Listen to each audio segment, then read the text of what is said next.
Detik-detik aksi begal depan kantor polisi, pelaku tabrak tiang listrik saat dikejar. Aksi pembegalan sepeda motor terjadi di wilayah Jalan Raya Transyogi, Mekarsari, Kabupaten Bogor, pada Senin, 5 Januari 2026, sekitar pukul 3 WIB dini hari. Korban diketahui merupakan seorang pekerja harian lepas, PHL, unit Gakum Satlantas Polres Bogor.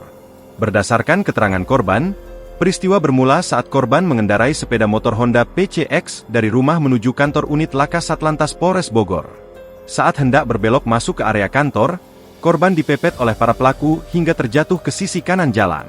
Ketika korban berusaha bangkit, salah satu pelaku menodongkan senjata tajam jenis celurit. Merasa terancam, korban langsung berlari menuju kantor untuk meminta pertolongan kepada rekan-rekannya.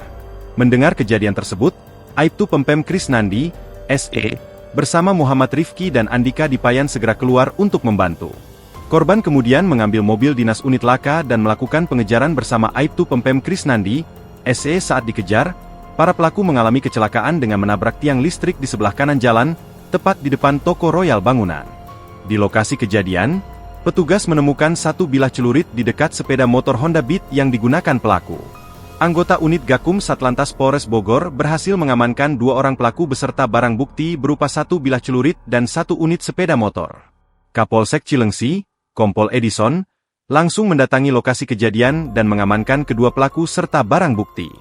Pihak kepolisian juga melakukan pengembangan kasus dan pengejaran terhadap pelaku lain yang diduga melarikan diri. Kapolsek Cilengsi menyatakan akan terus melakukan upaya pengejaran dan pengembangan guna mengungkap seluruh pelaku pembegalan tersebut. Download Tribun X sekarang, menghadirkan lokal menjadi Indonesia.